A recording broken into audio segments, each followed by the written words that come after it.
Hey, what's going on, YouTubers, bass players? Your boy Ray J coming at you now. Basement Boy Productions from the Fifth Flow, as promised, coming right to you with a springboard lesson from the lesson that I just did, which was about the three neck positions or fret position for fingering and how to navigate through that, where you could do the major scale and hit each of all your strings on your bass, and just some ideas with that. So if you didn't watch that, I strongly encourage you to watch that, because if you don't, this may seem unclear to you.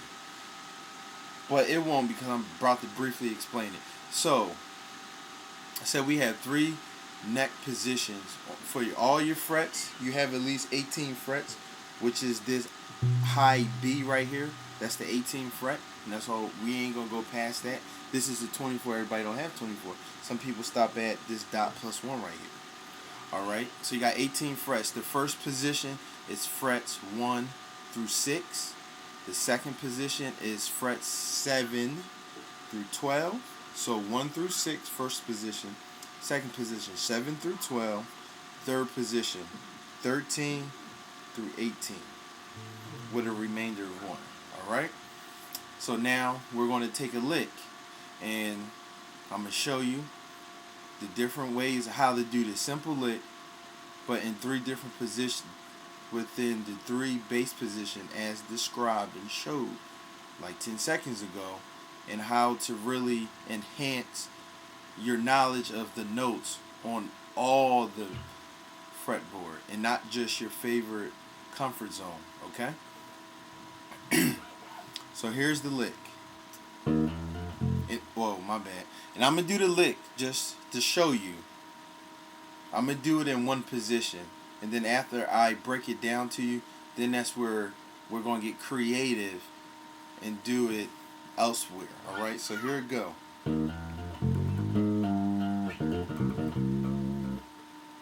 So I'm going to do it again. I'm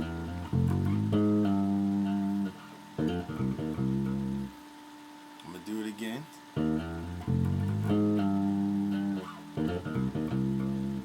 I'm going to do it slower.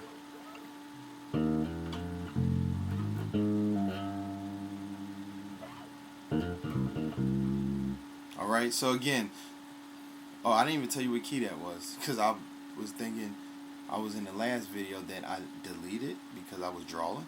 So we're in the key of C, but we're playing around with the C minor pentatonic scale added with a major third into it. So the C minor pentatonic scale,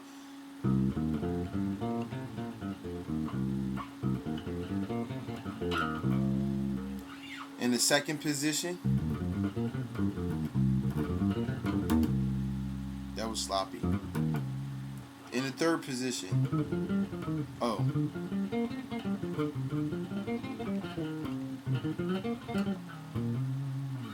so I just did the the C minor pentatonic scale in all the bass positions I just showed you from the first and the third.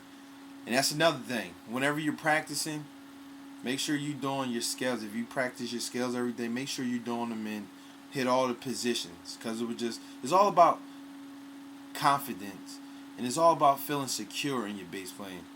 Because I know not a lot of times, but sometimes I may not feel secure, and when you don't feel secure and you're playing, this is kind of a tangent, but I feel led to say this. So a lot of times, if you don't feel secure in your playing, you don't strike a note as powerful as you should, as if you know it's the right note. Okay, and that happens to me if I don't know the song, but I could kind of fudge my way through it because I picked up a little secrets. Well, not so much secrets, but a little things along the way that I can fake it until I make it, which mainly just play around the 1, 4, and the 5. You can't go wrong in any song. If it's a major song, play around the 1, 4, and 5. If you don't know it, you be good for life. It's certain stuff like that. But it's something when you know the song and you just striking it and grooving, and the other musicians can feel that confidence coming from every strike, because you got that confidence. But what brings confidence? Repetition. The more you practice something, the better you will get and the better you will feel. So if you feel good, you're going to play good. And if you play good, it's all good. It's just like if you look good, you feel good. If you feel good, you dress good. And if you dress good, you look good. And if you look good, again, it's all good. So it's all about that feeling of confidence. And you don't want to be insecure if you got to play down here or you got to play somewhere out of your comfort zone. So practice so that you be able to play any song in any position and still flow, because you have full knowledge of the notes and of the fretboard and knowing what you're doing. Alright, so back to your regularly scheduled program. So, again, the lick was in the key of C, C minor, with the major third. And the lick is a hammer on from the minor third. Again, we're in the key of C. Minor third to the third to the four. So just a walk up. So the first part of the lick is this. So, and you just hit the octave F. So that's E flat, E, F, then octave F. So that's the first lick. That's the first part of the lick.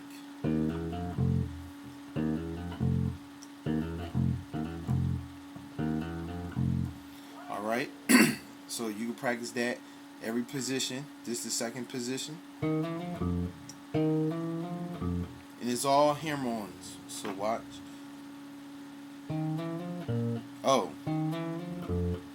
Third position.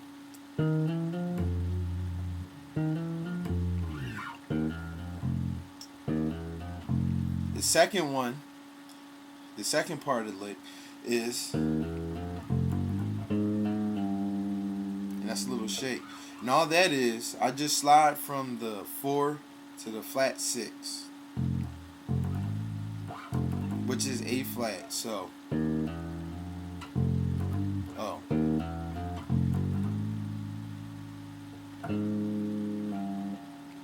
And I do A flat, then octave A flat, then just slide down and shake on that G or the 5. And I kind of do, it's not kind of, I do. So, I do, I don't strike this F sharp, which would be the flat 5. So I do, while the F is ringing, I do. So while the F is ringing, it's just a slide from the flat 5 to the flat 6. So just call it the C minor jazz pentatonic scale, because it has that diminished note, right? Okay, for all my theorists. So hold on. So watch my hands.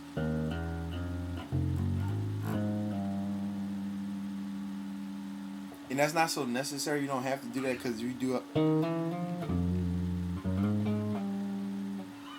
Alright.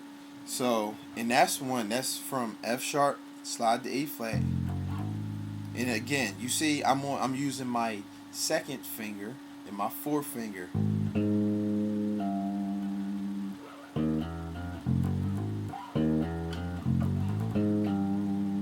you shake when you, that BB King shit. I was about to say BB Wanda. I'm too church. BB King. And you just shaking, and that's the thing you want to practice too, because if you shake wrong, I didn't do that, you go up a octave. I mean, a half step. So.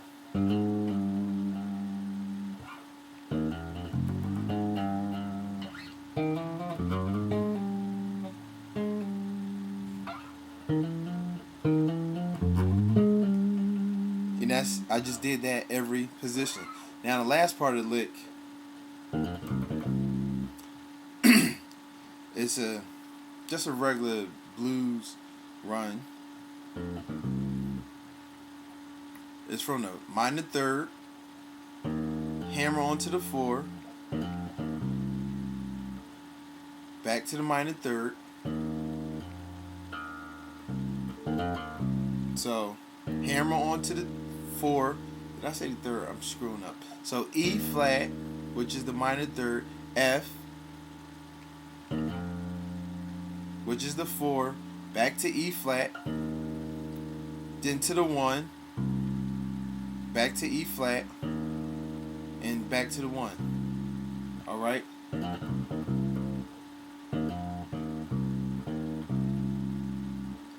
So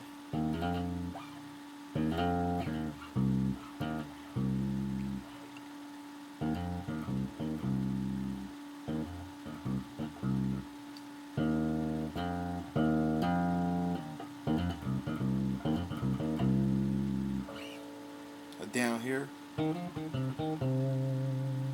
down here.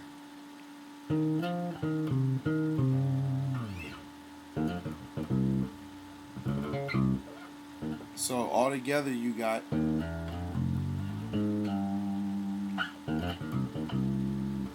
alright, down here. And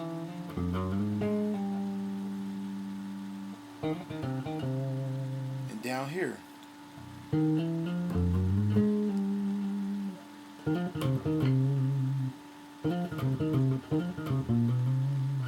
Alright, so now let's get creative. So you got a 3-part lick. You got 3 bass positions. What gets creative, and this is what I would like for you to apply to all your licks, just going in the future. If you got a sustained lick, whether if it's a run, quick riff, if you got a lick where you could break it up into parts, this is what I want you to do. I want you to come up to see how many different bass positions can you do that one lick in. For example, so again, you got a 3-part lick, you got 3 bass positions. So simple math says you have at least 9 different comp variations, because 3 times, my math is dumb. You have at least 6. 3 times 3. No, I was right. 3 times 3 is 9. So you have at least 9 different variations that you could do the same lick. Alright? So for example, when I say the numbers, I'm just using as the bass positions. So you got 3-part lick. You could do the first part, 1, the second part, 2, the third part, 3. That's one variation, right? So let's go through that. First part, second part, third part. Alright? So that's the same lick, but a different variation. You see where I'm getting at? I got you. So, and it sounds totally different then, because this is higher, this is much deeper than that, and it sounds different. And again, my bass settings is all the same, nothing changed.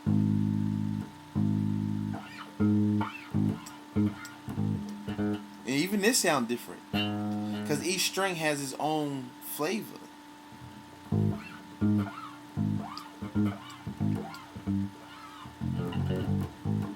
I'm not in A flat, so it's chill. Alright, so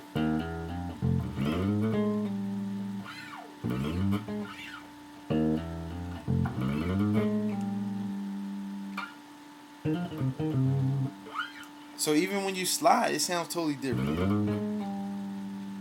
And that's just doing each lick from start to finish. First part of the lick at the first one, second part at the second, third part of this at the third. So that's, you got 1, 2, 3. That means for each numbers of the lick in order, you do the first, you do the second, third. Now, what's the difference? Another combination. We have at least 9, because simple math is, if I got 3-part lick and I got 3 different positions, that means I can mix it up 9 times. Alright? Because you could do all 1, 1, 1. You could do 2, 2, 2, 3, 3, 3. Which means you're doing a whole lick up here, you're doing a whole lick second position, you're doing a whole lick third position. But we did the first part, first position, the second part, second position, the third part, third position. Now let's reverse that. So we're going to have the first part of the lick in the third position. We're going to still have the second part in the second position, but we're going to have the third part of the lick in the first position. So I'm just doing from start to finish of the lick. 3, 2, 1. I did 1, 2, 3. Now I'm doing 3, 2, 1. So watch. Hold on.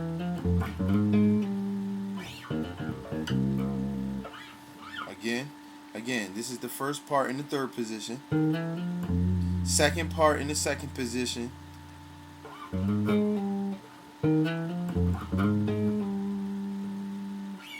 Third part in the first position.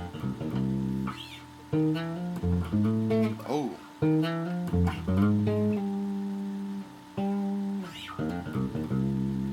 It sounds totally different.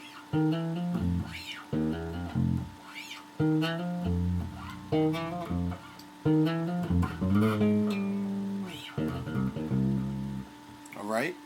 Now, another combination. So we are already at 4. We got 1, 1, 1, 2, 2, 2, 3, 3, 3. Whoa, that's already 3 right there. Then I did 1, 2, 3. That's 4 different. 3, 2, 1 is 5. So now we're going to start the lick. Second position. We're going to do 2, 1, 3. Okay? So yeah, we're going to do 2, 1, 3. So first position, first part of the lick in the second position. The second part of the lick in the first position.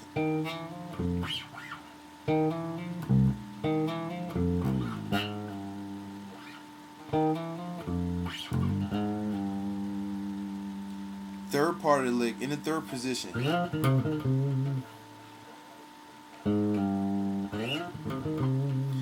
And because the third part was I still started the lick on the same string, I just slid to it.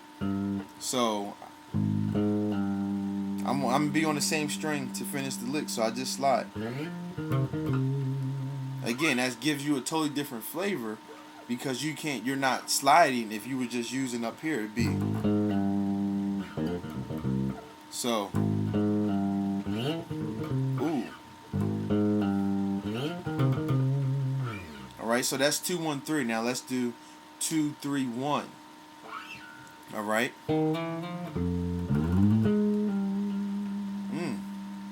Sound totally different.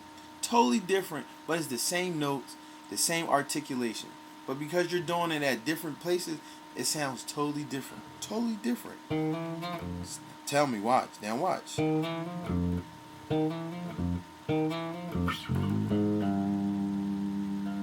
That's 2, 1. Now let's try 2, 3.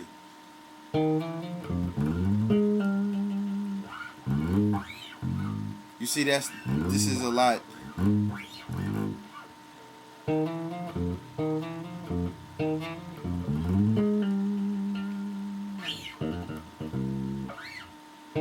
Or we could do 2, 3, 2.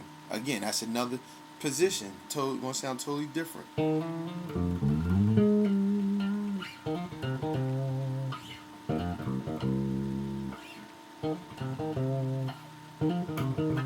Totally different. Alright? So I just gave you literally about 7 or 8 that you could do the same lick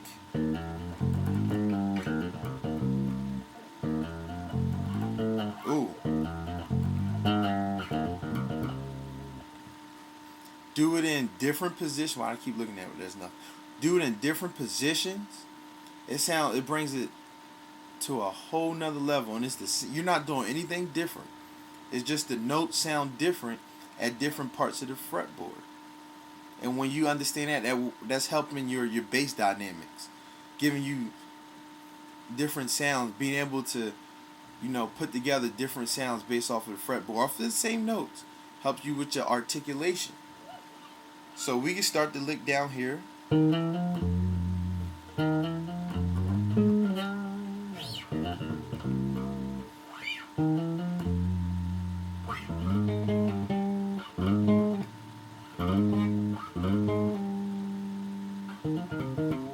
And it helps you with your range as well.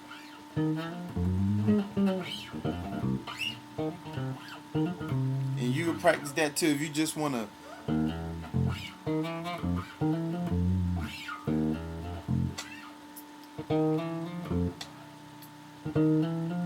And just loop a section of the lick. That can help you too with moving up and down the fretboard fluidly, working on the speed, and just knowing where notes are. So that's another 20-minute lesson off of one lick. And I hope it was a productive 20 minutes that you gained of your life, that you didn't lose of your life. So that's it. Again, really work on that, because I'm going to work on it more. Because I want to, be able to come down here like, you know what I mean? And that's what a lot of top bass players, their speed is spectacular. It's just crazy. And as I begin to study them and just watch how their fingers, not so much just hearing the music, but also if I get a chance to watch their fingers, of how they could be down here, but you just see them, before you know it, they up here. They start down here, but they up here. Why? Because they're fluid. Why are they able to be fluid? Because they have full knowledge of the frets and their positions. And that comes with understanding the patterns, of course knowing the scales, but nothing more is just being able to work through frets, knowing your notes, being able to work through frets. And doing something like this, just for a simple lick, will start to help you if you don't really know all your notes fluidly and for surely. That will really help you do that, so that you come down here. They just watch them like Federico Malaman, Mono Neon, all them Victor Wooten. They start down here, and they really not doing nothing else except the same pattern. They're just bringing it up and bringing it down. So a lesson that I did right here, and also the lesson I did before, is wearing the same Dickie shirt, published on October the 8th, I think today is. Yeah, October the 8th will really help you. At least I think it will. So, it's your boy Ray J. As always, appreciate everybody who's been commenting and subscribing. Definitely keep up the love and the feedback, whether if it's positive or negative. If you got comments or concern, I respond real quick. So let's get this. And as always, I'm out.